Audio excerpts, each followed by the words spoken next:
అంటే కేసీఆర్ గారు చేయలేదా పాలన? ఏ విధంగా వాళ్ళు ఏ విధంగా పోటీ చేశారో అడిగిన ప్రశ్నకి సమాధానం చెప్పండి. ఒక్క నిమిషం బ్రహ్మనాయుడు గారు వినండి. మాకు మా నాయకుడు నేర్పింది ఒకటే, రాజకీయాల్లో వ్యక్తిగతమైన విమర్శలు ఉండకూడదు అనేది మా నాయకుడు మా చంద్రబాబు నాయుడు నేర్పిన విద్య మాకు. ఆయన అలాగే ఫాలో అవుతాడు. అలాగే ఈ జగన్మోహన్ రెడ్డి గారు వాళ్ళు మాట్లాడాల్సి వస్తుంది. ప్రతిసారి పవన్ కళ్యాణ్ గారు పెళ్లిళ్ళ గురించి మాట్లాడిన ముఖ్యమంత్రి ఎవరైనా ఉన్నారంటే ఒక జగన్మోహన్ రెడ్డి. వ్యక్తిగత విమర్శలు చేసేది వైఎస్ఆర్సీపీ, తెలుగుదేశం చేయదు. మా మిత్రపక్షాలను మేము ఎలా గౌరవించుకోవాలి? బాధపడద్దు మిత్రమా. తల్లిని తిట్టించింది కూడా వ్యక్తిగత విమర్శ కాదు.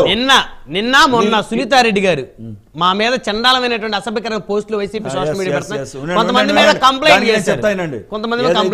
ఏదైతే శర్మిలమ్మ గారు కానీ సునీతమ్మ గారు ఏదైతే ఆవేదన చెందారో ఆ వ్యక్తి ఎవరు మాట్లాడినా తప్పే.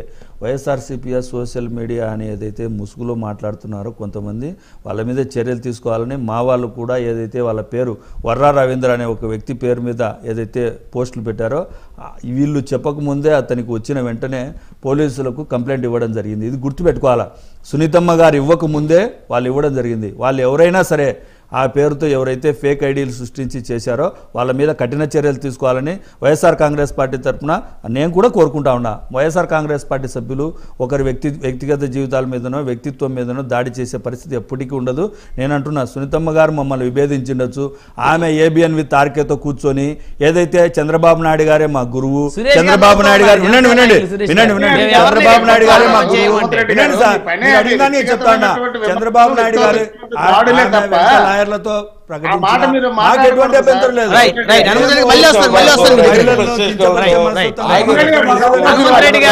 హనుమంతరెడ్డి గారు మొసూరుపల్లి షర్మిల వైఎస్ షర్మిల కాదు, షర్మిల రెడ్డి కాదు, షర్మిల శాస్త్రి అంటే వ్యక్తిత్వ హనన ఉదయం లేస్తే చేసేది వైఎస్ఆర్సీపీ సోషల్ మీడియా. మీరు అడిగారు కదా, సొంత వ్యక్తులు.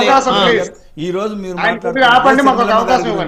2014లో 2009లో 2019లో ఇదే నందమూరి బాలకృష్ణ ఇంటి దగ్గర నుంచి ఇంట్లో నుంచి అదే తెలుగుదేశం పార్టీ తెలుగుదేశం ఐడీల నుంచి ఏదైతే షర్మిలమ్మ గారి వ్యక్తిగత జీవితం మీద వ్యక్తిత్వం మీద వ్యక్తి హననం మీద చేసినప్పుడు ఏదైతే ఆమె కంప్లైంట్ ఇస్తే అవన్నీ బాలకృష్ణ ఇంట్లో నుంచి, బాలకృష్ణకు కూడా 2 బిడ్డలు ఉన్నారు. ఆయనకు ఎటువంటి మనస్తత్వం వచ్చిందో తెలియదు కానీ దానికి నాయకత్వం వహించింది నారా లోకేష్ గారు.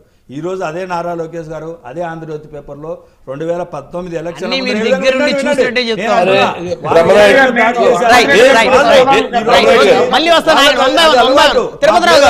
అలవాటు హనుమంతరెడ్డి గారు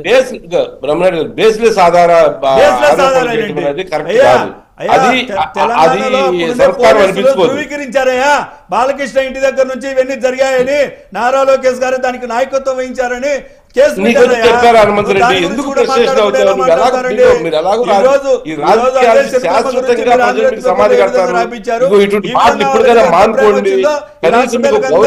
సమాజంలో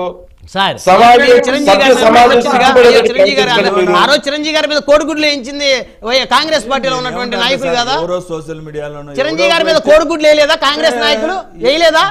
మీకు ఇవాళ చిరంజీవి గారి మీద ప్రేమ వచ్చేసింది. అదే కాంగ్రెస్ పార్టీలో ఆయన కాంగ్రెస్ పార్టీ మాది కాదు. మీరు చేస్తే సంసారం పక్కన మీకు ప్రేమ గారిపోతుంది కదా చిరంజీవి గారి మీద. ఆయన మీద కోడిగుడ్లు వేశారు. ఆయన వెళ్ళి నమస్కారం పెడితే ప్రతి నమస్కారం పెట్టకుండా అవమానించారు. ఆ వీడియోలు తీశారు, రిలీజ్ చేశారు.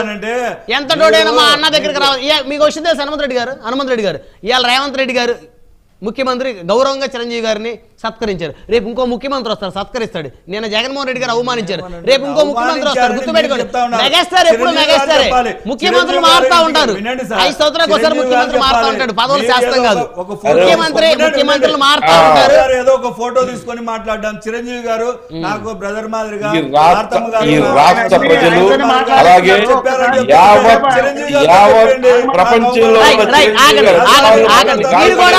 షర్మిల గారితో చెప్పించండి, నారా లోకేష్ గారి దగ్గరుండి నా మీద సోషల్ మీడియాలో అసభ్యంగా మాట్లాడించారని.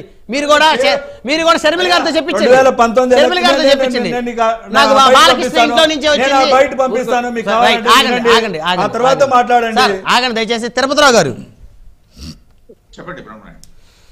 మొత్తానికి పురంధేశ్వరి గారిని కూడా నిందించే పరిస్థితి వచ్చింది. అంటే మీలాంటి సీనియర్ కార్యకర్తలకి పార్టీ పదవులు ఇవ్వట్లేదని భారతీయ జనతా పార్టీ, అదేవిధంగా మీలాంటి వారికి ఇష్టం లేదని టీడీపీతో కలవటం, ఆంధ్రప్రదేశ్లో ఇంత పెద్ద భారతీయ జనతా పార్టీ, దేశంలో ఇంత పెద్ద పార్టీ ఆంధ్రప్రదేశ్లో ఎందుకు పోటీ చేయలేకపోతుంది 170 స్థానాలని వైసీపీ నాయకులు అడిగే ప్రశ్నలకు ఏం సమాధానం చెప్తారు?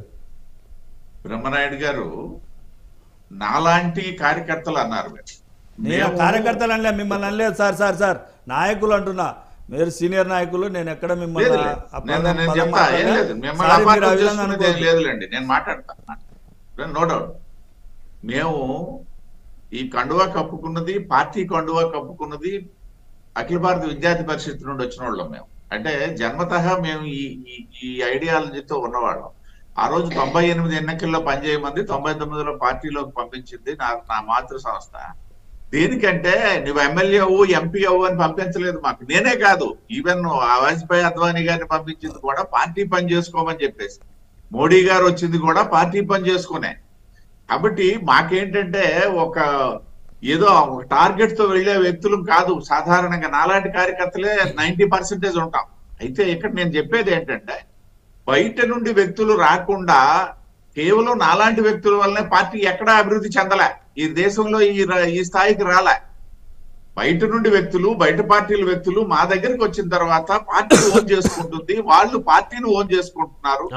ఆ నేపథ్యంలో ఇప్పుడు నేను ఎందుకు చెప్పానని అంటే, ఎవరైతే వీళ్ళు పేర్లు ప్రస్తావించారు, నేను పేర్లు ప్రస్తావించిన వాళ్ళందరూ నా తోటి కార్యకర్తలుగానే భావిస్తాను. నా దగ్గర ఉన్నంత వరకు, నా దగ్గర బయటకు వెళ్ళిపోయిన తర్వాత నేను వాళ్ళని విమర్శిస్తాను, అది వేరే విషయం. గతంలో ఇప్పుడు పక్క పార్టీలో ఉన్నటువంటి మా మాజీ అధ్యక్షుడు ఉన్నారు, ఇవాళ ఆయన ఏం సపోర్ట్ చేయనే. నా దగ్గర ఉన్నటువంటి కాంటెక్స్ట్ వరకు భారతీయ జనతా పార్టీ ఓన్ చేసుకుంటుంది. పైగా పురంధేశ్వరి గారు 10 సంవత్సరాలు వచ్చిన తర్వాత మీరే చెప్పారు, ఆవిడ వచ్చి వివిధ స్థాయిల్లో పనిచేసిన తర్వాత, దేశవ్యాప్తంగా తిరిగిన తర్వాత, జాతీయ ప్రధాన కార్యదర్శి తర్వాత రాష్ట్ర అధ్యక్షురాలుగా పంపించినటువంటి సందర్భం. సో వాళ్ళకి కూడా ఇట్లాంటివేవో అంటగడతామనేసి అంటే మేము చూస్తూ ఊరుకోలేం కదా.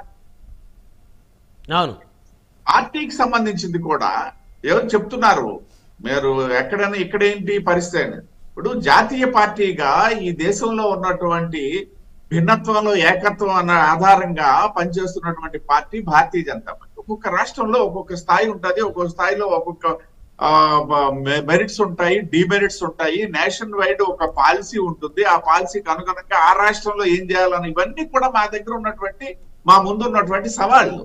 అదే విధంగా దక్షిణాదిలో కాస్త మాకేంటంటే ఉత్తరాది నాయకత్వము భాషాపరమైనటువంటి సమస్య వల్ల మేము కొంత వెనకబడుతున్నటువంటి మాట వాస్తవం. అయినప్పటికీ కూడా ఇప్పుడు అది అధిగమించి పక్కనే ఉన్నటువంటి తెలంగాణలో ఒక స్థాయికి వెళ్ళిపోయాం. అదే విధంగా ఇవాళ పక్కనే ఉన్నటువంటి తమిళనాడులో కూడా నువ్వానేనన్నటువంటి పరిస్థితి, కేరళలో నువ్వానేనన్న పరిస్థితి, గత ఎన్నికల్లోనే చేరాం అలాంటి దగ్గర కూడా. కాబట్టి ప్రధానమైనటువంటి 4 రాష్ట్రాల్లో కూడా ఇవాళ మేము వేళ్ళూరుకొని రేపు పొద్దున్న సౌత్ నుండి కూడా మేము ఒక 100-150 సీట్లు యాడ్ చేసుకునే పరిస్థితికి మా తాలూకు ఆలోచనలు వెళ్తున్నాయి. ఈ నేపథ్యంలో ఏంటంటే ఎక్కడికలా ఏ రాష్ట్రంలో అయితే మేము వీక్ గా ఉన్నామో అక్కడ భావ సారూప్యత కలిగినటువంటి పార్టీలు, నేను అదే చెప్తున్నా, తెలుగుదేశం పార్టీ ఇవాళ మాకు మిత్రపక్షంగా వస్తుంది అని చెప్పి నేను అనుకోవట్లే. పార్టీ పుట్టిన నుండి మిత్రపక్షం తెలుగుదేశం పార్టీ భారతీయ జనతా పార్టీకి. ఆనాడు ఎన్టీ రామారావు గారు గద్దించినప్పుడు ఆ తాలూకా ఐడియా, ఆ ఇష్యూని భుజాన వేసుకొని పోరాడింది వెంకయ్యనాయుడు గారు, అద్వానీ గారు, వాజ్పేయి గారు. దేశ స్థాయిలో దానికి ఒక విశిష్టతను తెచ్చి మళ్ళీ ఎన్టీ రామారావు గారిని ముఖ్యమంత్రి చేసింది ఆ రోజు భారతీయ జనతా పార్టీ ఆ ఉద్యమంలో ఉన్నది కూడా. సో ఆనాటి నుండి తెలుగుదేశం పార్టీతో మేము ఉన్నాం.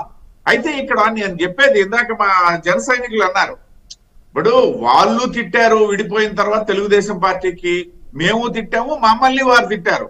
ఇక్కడ నేను చెప్పేది ఏంటంటే మరోసారి చెప్తా, ఇప్పుడు సాధారణంగా ఆరోపణలు ప్రత్యారోపణలు అనేవి ఏ రాజకీయ పార్టీ అయినా మిత్రపక్షంగా ఉండేటప్పుడు కూడా చేస్తుంది, డెఫినెట్ గా చేస్తారు. అవును, అంటే విడిపోయినప్పుడు సందర్భం లేనటువంటివి, సహేతుకం కానటువంటివి. ఉదాహరణకు 2004లో విడిపోయి ఇప్పుడు మా హనుమంత్ రెడ్డి గారు చెప్పారు, ఆ రోజు మద్దతు పార్టీ అని విడిపోయానని చంద్రబాబు అన్నాన్ని తప్పట్టాం. విడిపోయిన దానికి మేము తప్పట్ల.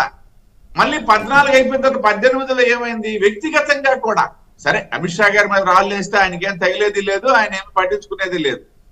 వ్యక్తిగతమైన దోషాలు చేశారనేది కూడా మాకు కాదు. మోడీ గారి మీద కూడా వ్యక్తిగత దోషాలు చేసిన మాట వాస్తవాన్ని చంద్రబాబు నాయుడు గారికి తగ్గదనే చెప్పాం. కానీ మేము అది కూడా కాదు. ఎక్కడ వచ్చింది ప్రాబ్లమ్ అనేసి అంటే, ఇవాళ కలిసి వెళ్ళాలనేసి అంటే ఏమన్నా ఇంతవరకు ఇప్పుడైతే ఉన్నాయని నేను భావించట్లేదు. గతంలో ఏదన్నా ఉన్నది అనేసి అంటే ఒకటే ఒకటి మా దగ్గర నుండి విడిపోయి ఏదైతే కాంగ్రెస్ వ్యతిరేక పవనాలతో వ్యతిరేక మూలాలతో వచ్చినటువంటి తెలుగుదేశం పార్టీ మళ్ళీ కాంగ్రెస్ తో కలిసి వెళ్ళడం అనేది కదా ఇక్కడ పెద్ద సమస్య అయింది. అది కదా నేను చెప్పేది. ఈ చెప్పిన ఇప్పుడు హనుమంత్ రెడ్డి గారు ప్రస్తావించిన ఇవన్నీ సహజం అండి. రెండు పార్టీలు అన్నారు. ఇప్పుడు పవన్ కళ్యాణ్ గారు కూడా మా దగ్గర నుండి విడిపోయిన తర్వాత పాచిపోయిన లడ్డూలు అన్నారు ఏదైతే ప్యాకేజ్ సంబంధించి. అంత మాత్రాన అవన్నీ మేము పెట్టుకోమే. ఎందుకంటే ఏదైతే సైద్ధాంతికమైనటువంటి విభేదాలు తప్పిస్తే ఇట్లాంటివి సహజంగా అభిప్రాయ భేదాలు అనేవి రెండు పార్టీల మధ్యలో ఉంటాయి. అది దాన్ని పట్టుకొని వేలాడతాము రేపు ఎలా కలిసి వెళ్తాం అనేసి అంటే జరిగే పని కాదు. కాబట్టి అదే యాతావాత ఏంటనేసి అంటే ఎప్పుడు కూడా రాజకీయాల్లో ఇందాక మన వాళ్ళు ప్రస్తావించినట్టు శాశ్వత మిత్రులు ఉండరు, శాశ్వత శత్రువులు, శాశ్వత మిత్రులు కూడా ఉండరు.